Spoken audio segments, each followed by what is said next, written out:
bisan kinsang bantugang magpipinta sa larawan. Ang makahimo pagpinta nga kinatibuk-an ug makatagbaw sa unang kalikupan nga gilalik sa mga gamhanang kamot sa makagagahom. Walay bisan kinsa nga musikero ang makakumpuso og awit, labaw pa sa kuro sa mga kalanggaman sa usa ka kanhi paraiso. Diin ang mga dahon sa ilang pagpangatagak gikan sa daghang mga kahoy, ang pagpilik-pilik paubos, nagatagik usab og awit sa kabugnaw nga matapos sa dughan sa malipayon nga inhang yuta. Ug walay tawo nga giuhaw ug masulubon nga dili hapo-hapon ang dughan sa walay pagkahurot nga mabugnaw ug makatagbaw nga tubig gikan sa usa ka manginghatagong tinubdan. Apan ang pagkatampalasan walay pagunahuna sa umaabot ug pagkahangol sa bahandi sa tawo, nakaguba sa gihisgutan nga kaanyag. Haduol na ang dili makapugngang panahon nga ang atong mga anak ug mga apo makasaksi nga masulubon sa katapusan na lang nga kahoy nga putlonon, sa katapusan nga layang dahon nga matagak, sa katapusang isda nga makuha sa dagat o sa katapusang sapa nga nahiluan sa mga hugaw sa industriya. O kitang tanan, anha pa makamatngon nga ang kwarta di ay dili makaon. Ang Center for Agricultural Productivity, Environmental Care, and Countryside Industrialization kun kapiksi modalit kaninyo ni ining usa ka takna nga programa nga atong giuluhan, mga labas nga huyuhoy sa Kalikupan.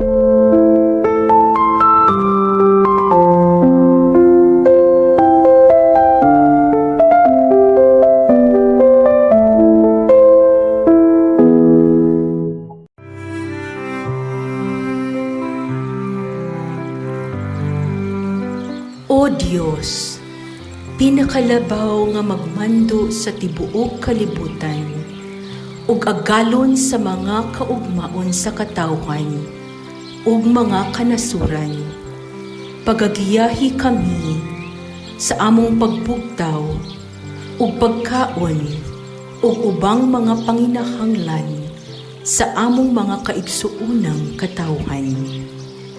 Hatagi kami og kusog, nga unta kami dili mapakyas sa among pagpaningkamot pagtikad sa yuta. Pahulami kanamo ang imong kaalam aron kami makahimo og bag-ong mga pamaagi pagpadaghan sa ani gikan sa buhong nga kalibutan. Hatagi kami og ulan aron motubo ang among mga tanong. Hatagi kami og bidlisiw sa adlaw aron mubuklad ang mga kabulakan. Ug hatagi kami og maanindot nga mga kapanganuran aron kami makaani ug makatapok sa mga bunga sa panahon. Pagapandungi ang among mga kaumahan gikan sa makaguba nga mga bagyo, ug panalipdi sila gikan sa mga lagiting nga mga kainit. Sa amo na nga maabot ang pungkay sa among mga kinabuhi, ug musugod na usab kami sa among pagdulhog. Hinaot unta nga kami mopahulay nga masayod nga pinaagi sa kahago sa among mga kamot, among natanom ang mga liso, aron mabuhi ang mga musunod nga mga kaliwatan. Himua nga kami mupahulay, nga nasayod, nga kami nakaatiman, ug nakapangga sa bahandi sa inahang yuta, agi ug pasalamat ngadto sa among mahigugmaong Dios, ang among magahatag og giya. Ug kun ang among panahon sa kalibutan natapos na, tuguti kami nga makig-uban sa bulan ug mga bituon samtang naglingkod tapad kanimo. Pinaagi sa mga bintana sa imong balay, hatagi kami ug pagtugot, pagpanambo ug mutan-aw paubos aron mogiya sa mga mag-uuma nga nagpadayon sa paningkamot pagtikad sa yuta. Samtang kami matinuuron, nangaliya alang sa mga tawo nga among gihigugma. Tuguti kami nga makatagamtam og langit diha sa palad sa imong kamot. Ug kami nasayod nga kami nakahimo pagtabang sa among mga silingan. Kansang mga panagway, mao ang matuod nga silaw sa larawan sa Dios.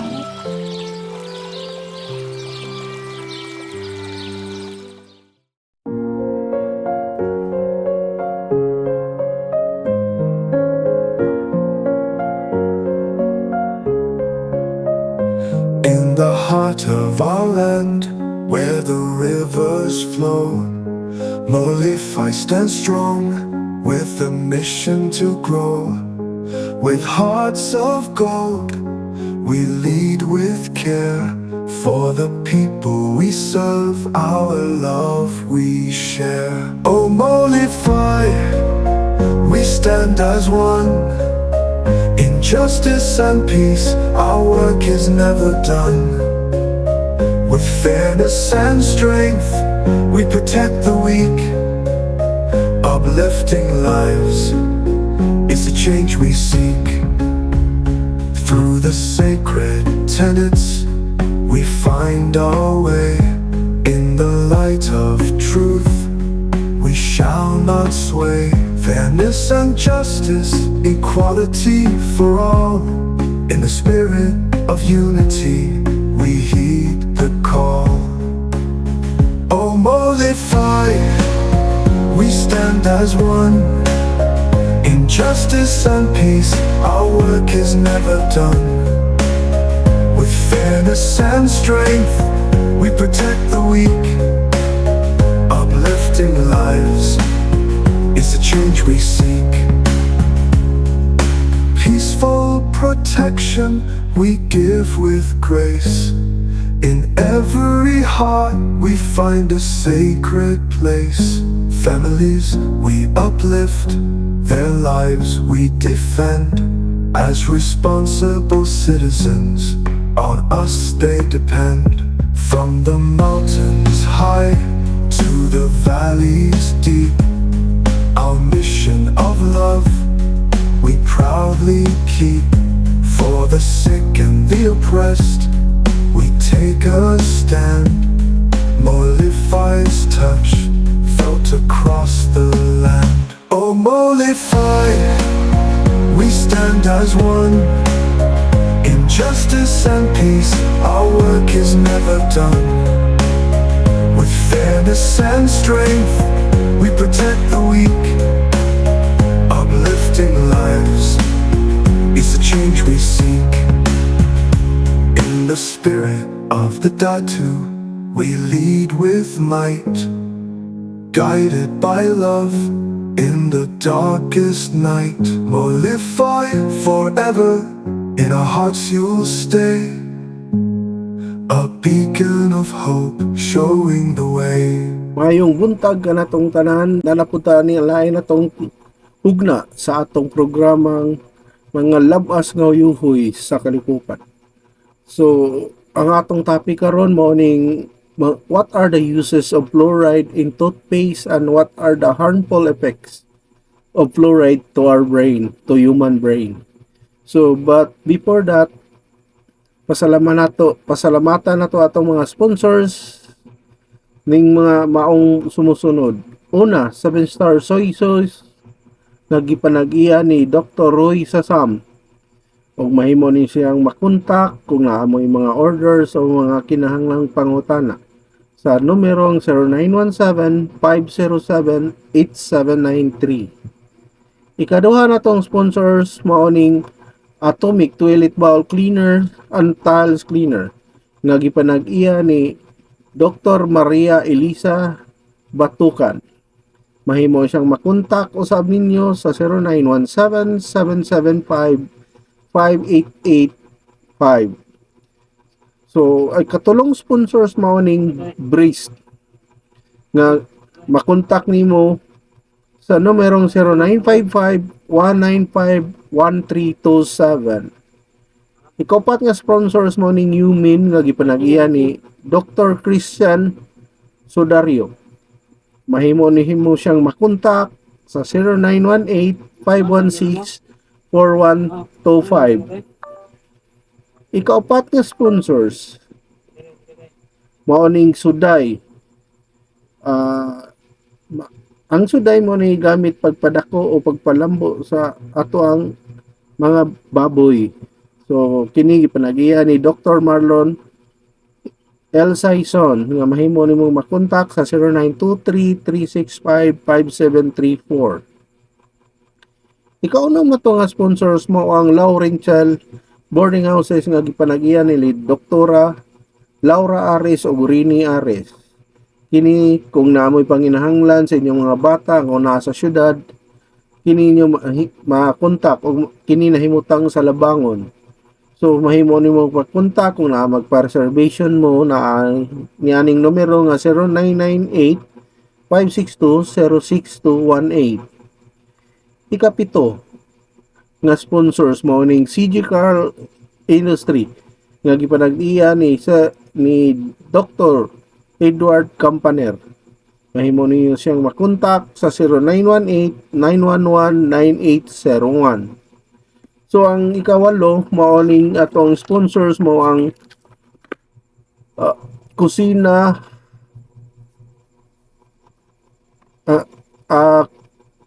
Kusina Food Park nga gipanag-iya ni Dr. Mary John Reyes nga na makuhimo nimo siyang makontak sa 0914-228673. So, may buntag na natong tanan sa Kabisayaan, sa Tibok Pilipinas ug sa Tibok Kalibutan. Good morning. So, unang topic nga atong tukion, maoning use of fluoride in toothpaste. Fluoride is a key ingredient in toothpaste primarily because of its ability to protect and strengthen teeth. So, here's how it works. First, prevent tooth decay. So, fluoride helps to make tooth enamel more resistant to acid attack from bacteria in the mouth. These acids are produced when sugars in food are broken down by bacteria, leading to decay. By protecting the enamel, fluoride reduces the risk of cavities. Second uses is remineralization. So fluoride can help the repair of early stages of tooth decay. It encourages the remineralization process where minerals such as calcium and phosphate are redeposited in areas where enamel has begun to weaken. So, kung nato yung mga crack, kung nato yung magamay yung naliki, pwede ni siya magamit. Siya may mag-redeposit para mawa ang liki. So, inhibits bacterial growth. So, fluoride can also inhibit the activity of bacteria in plaque, reducing their ability to produce acid, which helps in maintaining a healthier oral environment. So, first use of fluoride in toothpaste is strengthening teeth in both children and adults. So, for children, fluoride helps crucial during the early development of teeth. It helps to integrate fluoride in the developing enamel, making it stronger and more resistant to decay as permanent teeth form. For adults, fluoride continues to provide benefits, and even after teeth have fully developed, it maintains enamel strength, phytosensitivity, and reduces the risk of decay over time.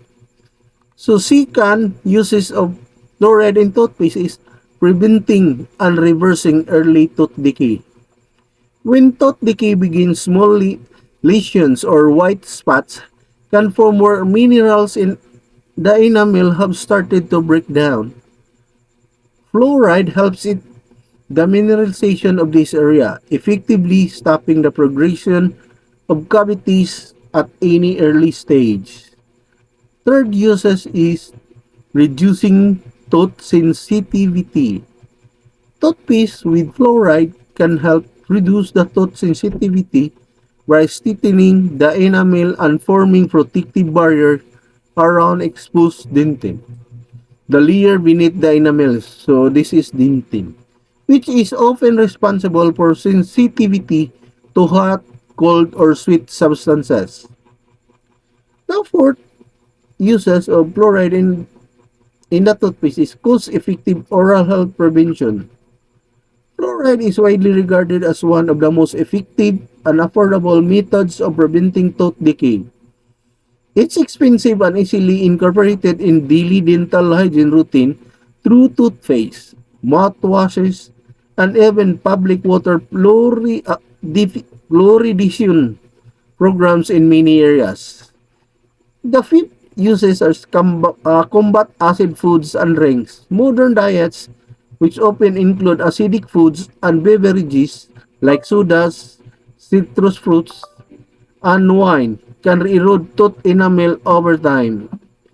Fluoride helps counteract the effect of the acid erosion, restoring some of the lost minerals in the enamel and preventing further damage.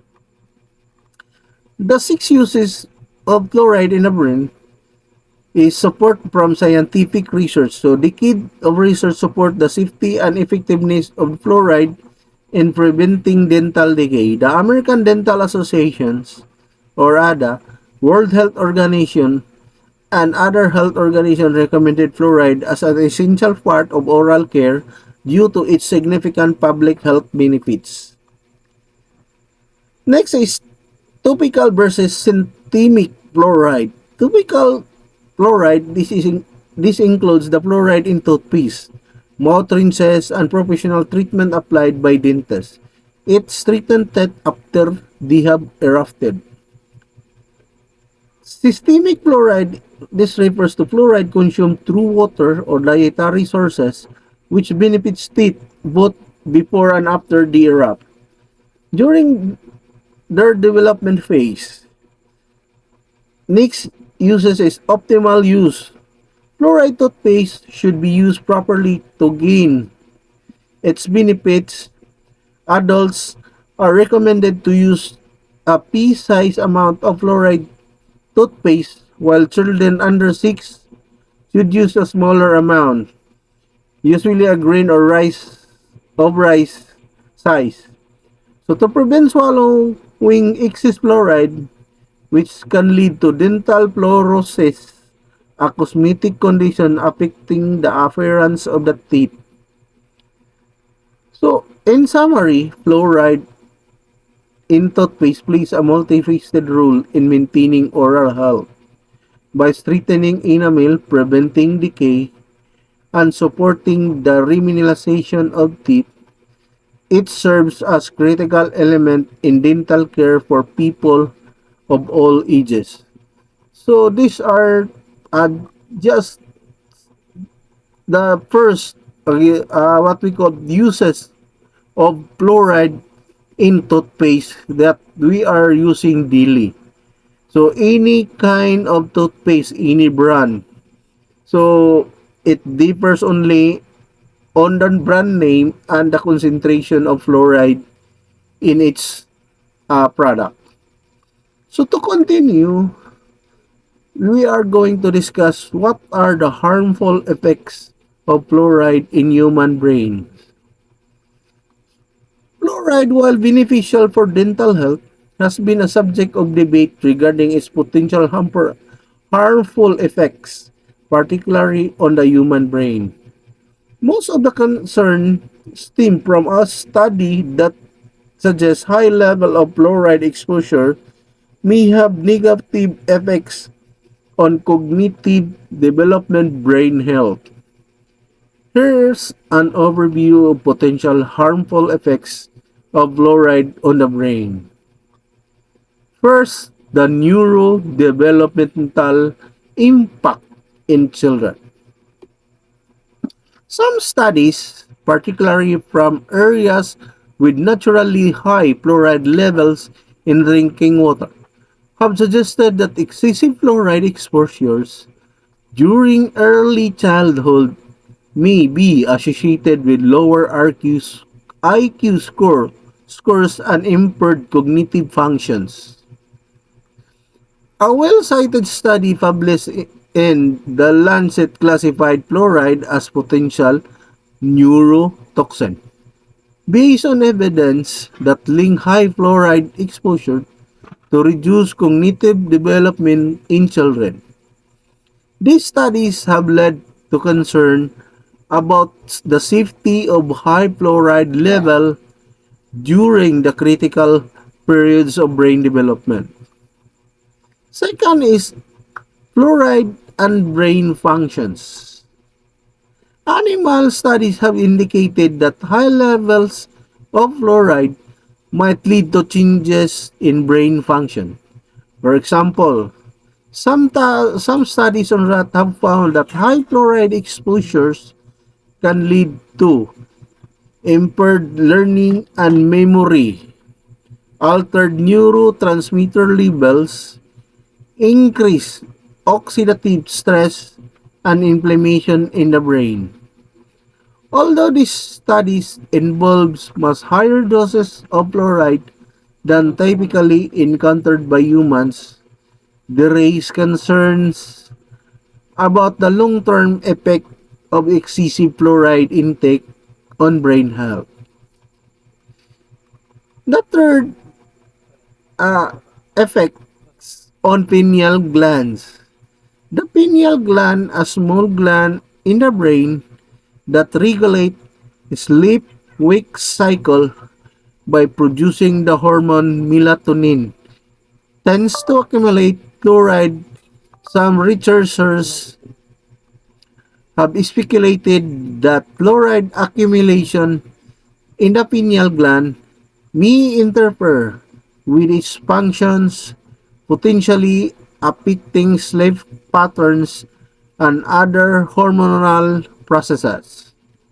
However, the direct effect of this accumulation on brain functions remain unclear and require more research. The fourth one is controversial studies and data. With high levels of fluoride, well above the recommended levels in drinking water and toothpaste, are linked to negative effects. The evidence for harmful impacts from the lower levels typically found in fluoridated water and dental products is far more mixed and often inclusive. Some studies from regions with very high fluoride exposure, such as certain parts of China and India, have shown a correlation between high fluoride levels and cognitive deficits. However, these areas often have fluoride levels far above what is typically recommended for water fluoridation, raising questions about generalizability of this finding to population exposed to lower fluoride levels. Fifth one is potential mechanism of harm. The exact mechanism by which high fluoride exposure might impact the brain are still being studied, but some proposed mechanisms includes oxidative stress. Excess fluoride may increase oxidative stress in brain tissues, leading to cell damage. Toxicity, fluoride could influence neurotransmitters like potentially leading to excitotoxicity, where nerve cells are damaged due to excessive stimulations. Disruption of calcium signaling. Fluoride may interfere with the calcium homeostasis, which is crucial for nerve signaling and brain functions. The sixth one is fluoride and aging brain. So some studies have also explored whether high fluoride exposure might contribute to neurodegenerative diseases such as Alzheimer's disease. However, the evidence is not strong enough to confirm a direct link between typical fluoride exposure levels and increased risk of neurodegeneration. The seventh is contradictory findings. Many studies have found no significant adverse effect from fluoride at the levels commonly used in water fluoridation programs. Public health agencies including World Health Organization and the Center for Disease Control and Prevention continue to support the safety of fluoride in recommended amounts, arguing that the benefits for dental health far outweigh any potential risk. The controversial nature of some of the findings had led to ongoing debate. Critics often point out methodological issues with studies that suggest harm, such as failure for control compounding factors like socioeconomic status, lead exposure, or iodine deficiency, which could also affect cognitive outcome. Regulatory guidelines. In many countries, the amount of fluoride in drinking waters and dental products is carefully regulated to avoid excessive exposures. Public health authorities recommended safe fluoride levels that provide dental benefits without posing risk to overall health including functions. Fluoride toxicity, which can lead to neurological symptoms, typically occurs only at level far exceeding those found in fluoridated water or toothpaste. Chronic exposures to high fluoride levels, as in areas with fluoride-rich water, may pose risk, but this is rare in areas where with regulated fluoride levels. Conclusion on this: while there is some evidence suggesting that excessive fluoride exposures, these findings could have neurotoxic effects, particularly in children. And these are typically associated with high fluoride levels, not the amount typically found in fluoridated water and toothpaste. More research is needed to better understand the dose-response relationship and to determine the safe upper limit of fluoride exposures, especially for vulnerable population like children. In the context of normal fluoride use, toothpaste and public water defluoridation, the risk of brain damage remains a subject of debate but is generally considered low based on current scientific consensus. So that's all the topic that we discussed, and thank you and good morning.